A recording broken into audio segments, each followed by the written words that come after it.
মিশরে সাওবান বিন ইব্রাহিম নামে এক বড় বুজুর্গ ছিলেন। তার উপাধি ছিল জুন্নুন। তিনি 245 হিজরিতে ইন্তিকাল করেন। তার ওলি হওয়ার ঘটনা বড়ই আশ্চর্যের। একবার তিনি তার বন্ধুদের সঙ্গে কোথাও যাচ্ছিলেন। যেতে যেতে কোনো এক স্থানে যাত্রা বিরতি করলেন। সেখানে একটি পাথর ছিল। এক বন্ধু পাথরটি সরানোর পর বুঝতে পারেন পাথরের নিচে কিছু একটা আছে। সবাই মিলে জায়গাটা খুঁড়লেন এবং ধনভাণ্ডার পেলেন। সেখানে সোনা, রূপা, হীরা ও অন্যান্য মূল্যবান জিনিসের সাথে সুন্দর একটা নেম প্লেট ছিল, যাতে আল্লাহর নামটি সুন্দর করে লেখা ছিল।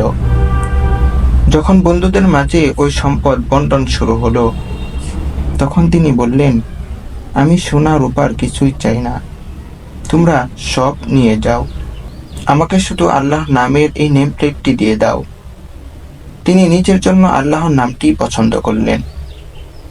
এরপর তিনি এক বুজুর্গকে স্বপ্ন দেখলেন।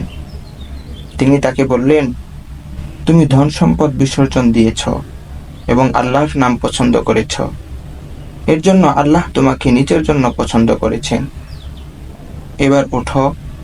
এ ঘটনার পর থেকে তার হৃদয়ে আল্লাহর ভালোবাসা এতটা প্রকট হলো যে আল্লাহর মারিফত অর্জন করতে সক্ষম হলেন।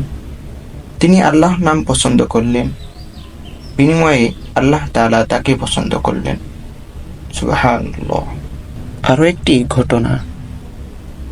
মুফতি মুহাম্মদ শফি রহিমাহুল্লাহ বলেন, একবার হযরত আশরাফ আলী থানভী রহিমাহুল্লাহ এর খলিফা খাজা আজিজুল হাসান রহিমাহুল্লাহ এবং মুফতি মুহাম্মদ শফি রহিমাহুল্লাহ সহ আরো কয়েকজন আলেম এক স্থানে একত্রিত হলেন।